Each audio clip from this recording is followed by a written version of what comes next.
ನಮಸ್ಕಾರ ಸ್ನೇಹಿತರೆ, ನಮ್ಮ ಟಿಪ್ಸ್ ಫಾರ್ ಕನ್ನಡ ಚಾನಲ್ಗೆ ನಿಮ್ಮೆಲ್ಲರಿಗೂ ಸ್ವಾಗತ.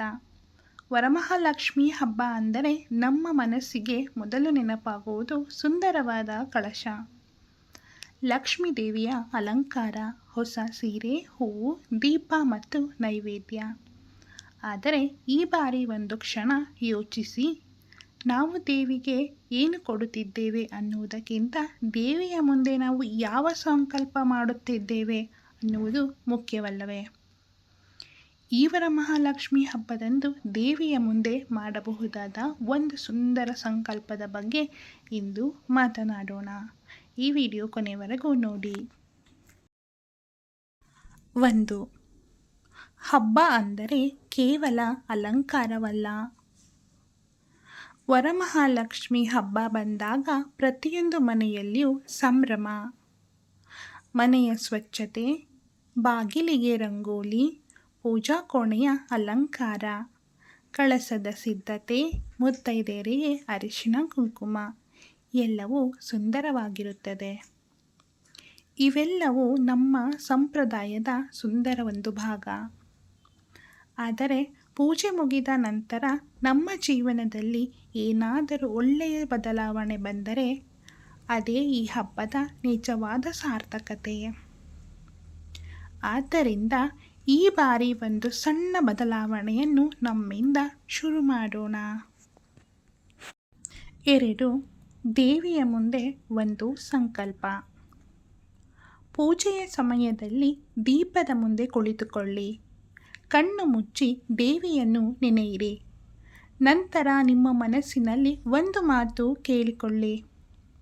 ಇನ್ನು ಮುಂದೆ ನನ್ನ ಮಾತಿನಿಂದ ಯಾರ ಮನಸ್ಸಿಗೂ ನೋವಾಗದಂತೆ ನಾನು ಪ್ರಯತ್ನಿಸುತ್ತೇನೆ. ಇದು ತುಂಬ ಸಣ್ಣ ಸಂಕಲ್ಪದಂತೆ ಕಾಣಬಹುದು, ಆದರೆ ಜೀವನದಲ್ಲಿ ನಮ್ಮ ಮಾತು ಎಷ್ಟು ದೊಡ್ಡ ಪರಿಣಾಮ ಬೀರುತ್ತದೆ ಅನ್ನೋದನ್ನು ನಾವು ಕೆಲವೊಮ್ಮೆ ಮರೆತು ಬಿಡುತ್ತೇವೆ. ಒಳ್ಳೆಯ ಮಾತು ಒಬ್ಬರ ದಿನವನ್ನೇ ಬದಲಾಯಿಸಬಹುದು. ಅದೇ ರೀತಿ ಕಠಿಣವಾದ ಒಂದು ಮಾತು ಒಬ್ಬರ ಮನಸ್ಸನ್ನು ಬಹಳ ದಿನ ನೋಯಿಸಬಹುದು. 3. ಮನೆಯವರೊಂದಿಗೆ ಪ್ರೀತಿಯಿಂದ ಮಾತನಾಡಿ. ನಾವು ಹೊರಗಿನವರೊಂದಿಗೆ ತುಂಬ ಸೌಜನ್ಯದಿಂದ ಮಾತನಾಡುತ್ತೇವೆ, ಆದರೆ ಕೆಲವೊಮ್ಮೆ ನಮ್ಮ ಮನೆಯವರಿಗೆ ಕೋಪದಿಂದ ಮಾತನಾಡುತ್ತೇವೆ. ಈ ವರಮಹಾಲಕ್ಷ್ಮಿ ಹಬ್ಬದಿಂದ ಒಂದು ಬದಲಾವಣೆ ಮಾಡೋಣ. ತಪ್ಪು ಮಾಡಿದಾಗ ಕ್ಷಮೆ ಕೇಳೋಣ. ಮನೆಯ ಹಿರಿಯರಿಗೆ ಗೌರವ ಕೊಡೋಣ. ಮಕ್ಕಳೊಂದಿಗೆ ಪ್ರೀತಿಯಿಂದ ಮಾತನಾಡೋಣ. ಪತಿ ಪತ್ನಿ ಒಬ್ಬರನ್ನೊಬ್ಬರು ಅರ್ಥ ಮಾಡಿಕೊಳ್ಳಲು ಪ್ರಯತ್ನಿಸೋಣ. ಯಾಕೆಂದರೆ ಮನೆಯಲ್ಲಿ ನೆಮ್ಮದಿ ಇದ್ದರೆ ಅದಕ್ಕಿಂತ ದೊಡ್ಡ ಸಂಪತ್ತು ಇನ್ನೊಂದಿಲ್ಲ. 4. ಯಾರಿಗಾದರೂ ಸಹಾಯ ಮಾಡಿ. ಈ ಹಬ್ಬದಂದು ನಿಮ್ಮ ಕೈಲಾದಷ್ಟು ಒಬ್ಬರಿಗೆ ಸಹಾಯ ಮಾಡಿ. ಅದು ದೊಡ್ಡ ಮೊತ್ತದ ಹಣವಾಗಿರಬೇಕೆಂದಿಲ್ಲ. ಹಸಿದವರಿಗೆ ಊಟ ಕೊಡಬಹುದು, ಅಗತ್ಯವಿರುವವರಿಗೆ ಬಟ್ಟೆ ಕೊಡಬಹುದು, ವಯಸ್ಸಾದವರಿಗೆ ಸಹಾಯ ಮಾಡಬಹುದು, ಯಾರಿಗಾದರೂ ಬೇಕಾದ ಒಂದು ಸಣ್ಣ ವಸ್ತುವನ್ನು ಕೊಡಬಹುದು.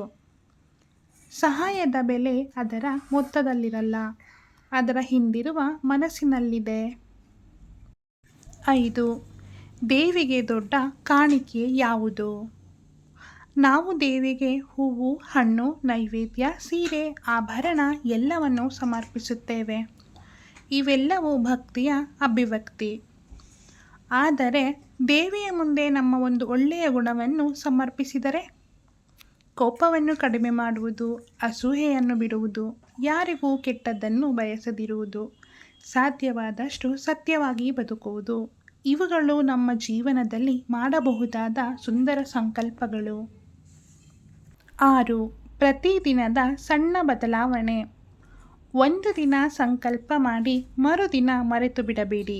ಪ್ರತಿದಿನ ಬೆಳಗ್ಗೆ ಎದ್ದಾಗ ಒಂದು ಒಳ್ಳೆಯ ಮಾತು ನೆನಪಿಸಿಕೊಳ್ಳಿ. ಇಂದು ನಾವು ಯಾರಿಗಾದರೂ ಸಂತೋಷ ಕೊಡಬೇಕು. ಒಂದು ನಗು, ಒಂದು ಒಳ್ಳೆಯ ಮಾತು, ಒಂದು ಸಣ್ಣ ಸಹಾಯ, ಇಷ್ಟೇ ಸಾಕು. ಸಣ್ಣ ಸಣ್ಣ ಒಳ್ಳೆಯ ಕೆಲಸಗಳು ನಮ್ಮ ಜೀವನದ ಭಾಗವಾದಾಗ ನಮ್ಮ ಮನಸ್ಸಿನಲ್ಲೂ ಒಳ್ಳೆಯ ಬದಲಾವಣೆ ಬರಬಹುದು. 7. ದೇವಿಯ ಮುಂದೆ ಈ ಪ್ರಾರ್ಥನೆ ಮಾಡಿ. ವರಮಹಾಲಕ್ಷ್ಮಿ ದೇವಿಯ ಮುಂದೆ ದೀಪ ಹಚ್ಚಿ ಹೀಗೆ ಪ್ರಾರ್ಥಿಸಿ. ಅಮ್ಮ, ನಮ್ಮ ಮನೆಯಲ್ಲಿ ಆರೋಗ್ಯ ಇರಲಿ, ನಮ್ಮ ಕುಟುಂಬದಲ್ಲಿ ಒಗ್ಗಟ್ಟು ಇರಲಿ, ನಮ್ಮ ಮನಸ್ಸಿನಲ್ಲಿ ಒಳ್ಳೆಯತನ ಇರಲಿ, ನಮ್ಮ ಮಾತಿನಿಂದ ಯಾರಿಗೂ ನೋವಾಗದಿರಲಿ. ಕಷ್ಟದಲ್ಲಿರುವವರಿಗೆ ಸಹಾಯ ಮಾಡುವ ಶಕ್ತಿ ನಮಗೆ ಕೊಡು. ನಮ್ಮ ಜೀವನದಲ್ಲಿ ನೆಮ್ಮದಿ ಮತ್ತು ಸಂತೋಷ ಸದಾ ಇರಲಿ. ಇದು ಕೇವಲ ಮಾತಾಗದೆ ನಮ್ಮ ಜೀವನದಲ್ಲೂ ಪಾಲಿಸಲು ಪ್ರಯತ್ನಿಸೋಣ. ಸ್ನೇಹಿತರೆ, ಈ ವರಮಹಾಲಕ್ಷ್ಮಿ ಹಬ್ಬದಂದು ದೇವಿಗೆ ನಾವು ಏನೇ ಸಮರ್ಪಿಸಿದರೂ ಅದರ ಜೊತೆಗೆ ಒಂದು ಒಳ್ಳೆಯ ಸಂಕಲ್ಪವನ್ನು ಸಮರ್ಪಿಸೋಣ. ಹಬ್ಬ ಮುಗಿದರೂ ಆ ಸಂಕಲ್ಪ ನಮ್ಮ ಜೀವನದಲ್ಲಿ ಮುಂದುವರಿಯಲಿ. ದೇವಿಯ ಆಶೀರ್ವಾದ ನಮ್ಮ ಮನೆಯಲ್ಲಿರುವ ಪ್ರತಿಯೊಬ್ಬರಿಗೂ ಸಂತೋಷ, ಆರೋಗ್ಯ ಮತ್ತು ನೆಮ್ಮದಿ ತರಲಿ. ಈ ಸಂದೇಶ ನಿಮಗೆ ಇಷ್ಟವಾದರೆ ಲೈಕ್ ಮಾಡಿ, ನಿಮ್ಮ ಕುಟುಂಬದವರೊಂದಿಗೆ ಶೇರ್ ಮಾಡಿ ಮತ್ತು ಟಿಪ್ಸ್ ಫಾರ್ ಕನ್ನಡ ಚಾನಲನ್ನು ಸಬ್ಸ್ಕ್ರೈಬ್ ಮಾಡಿ. ಧನ್ಯವಾದಗಳು.